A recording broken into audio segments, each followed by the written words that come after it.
Uncle, আপনি যদি 5 ওয়াক্ত নামাজ পড়েন তাহলে প্রতি ওয়াক্ত নামাজের জন্য 500 টাকা দেওয়া হবে। হ্যাঁ হ্যাঁ, তাইলে তো ভালোই হয়, এমনিতেও বেচা কেনা কম কম। আমি তাইলে আজকে থেকে নামাজ পড়তে যাব। হ্যাঁ হ্যাঁ, তাহলে তো ভালোই হয়, এমনিতে ইনকাম নেই, বিয়ে শাদী হচ্ছে না, আমি তো আজকে থেকেই মসজিদে যাব। তাহলে তো আমিও যাব। পরীক্ষার রেজাল্ট ভালো হচ্ছে না, বাড়িতে টাকা চাইলে টাকা দিচ্ছে না, হাত খরচের টাকাটা হয়ে যাবে।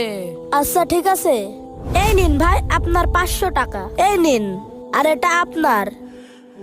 তোমার কষ্টে জমানো টাকাগুলো ওদের দিয়ে দিলে, কিন্তু ওরা তো টাকার জন্য নামাজ পড়ছে, আল্লাহর জন্য নয়। চাচ্চু, আপনি অপেক্ষা করুন, দেখুন না কি হয়। আচ্ছা ঠিক আছে, চলো। ঠিক আছে। ভাই আসসালামু আলাইকুম।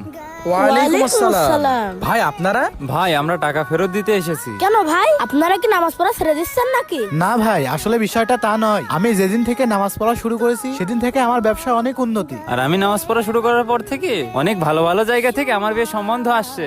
সকল সমস্যার সমাধান নামাজ।